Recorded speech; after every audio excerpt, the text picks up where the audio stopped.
Hello. So for this assignment, I was gonna do Dodge City's Public Schools USD 443, since it is the district that I'm most interested in to teach after I graduate.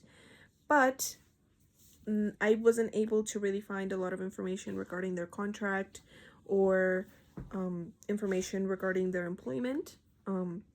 So I decided to go with Garden City, which is approximately 55 minutes from Dodge City. So I was able to find their contract, and there was a lot of information in there. It was approximately like 50 to 60 pages long. And I was able to find the answers to all of the questions for the assignment. So what constitutes for professional dress? So for Garden City, it's USD 457. It seems that their dress code is a little bit more strict than others. They want women to wear slacks, blouses, skirts, and dresses that are modest, which I agree.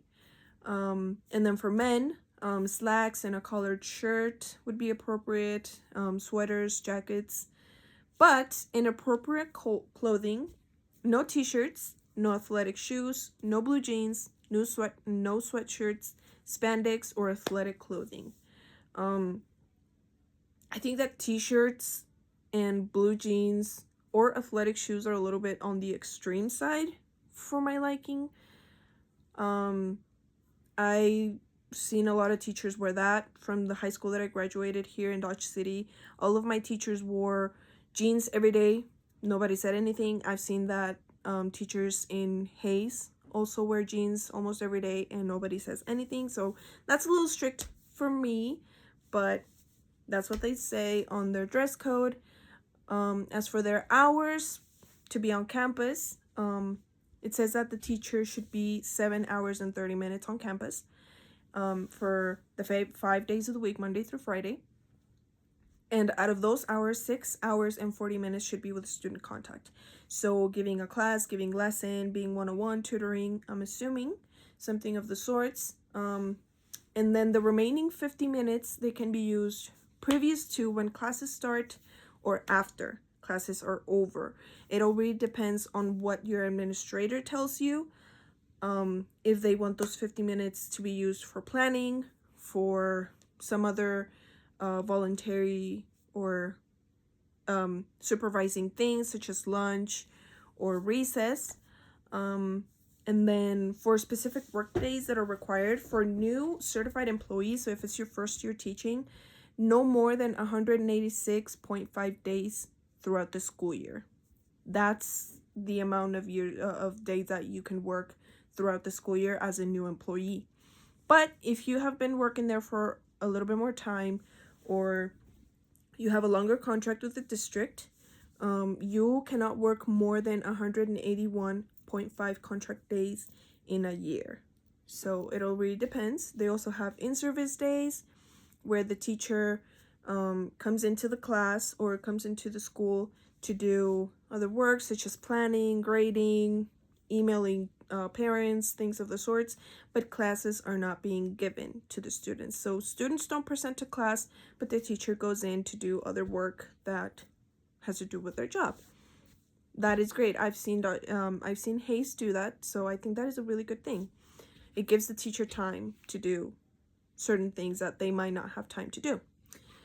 And then for personal and sick days, it said that all certified employees under regular contracts, they're granted 9 days of emergency leave at the beginning of the school year. I couldn't find the consequences to that if you go over, let's say you have an emergency that takes more than 9 days. I couldn't find the consequences of that, but I'm pretty sure there has to be some sort of thing in there. They also have their pregnancy leave. The employee will receive 6 calendar weeks of emergency leave for the pregnancy recovery after the baby is born, which is great. I think that's a great opportunity for teachers out there that have their babies. And for criteria, for the last question, that any other professional criteria, it was a very long contract. There was many things in there, but the thing that definitely caught my eye was the dress code. I think that Garden City public schools are a little bit more strict to my liking. I would rather wear jeans and a t-shirt in some days whenever I don't feel like picking out an outfit. I can just pull out a pair of jeans that are not ripped, put some tennis shoes and a shirt on that is appropriate and looks good, and just call it a day and go to school. Sometimes you have those days. I think that sometimes teachers have those days where they just don't have the energy to pick out a professional outfit out of their closet, or they probably don't even have the clothes at their hand in the moment whenever they wake up or they feel sick. You know, sometimes things happen. So I think that Garden City, it is a great district, but their dress code I think is a little bit too strict for my liking. So yeah, thank you.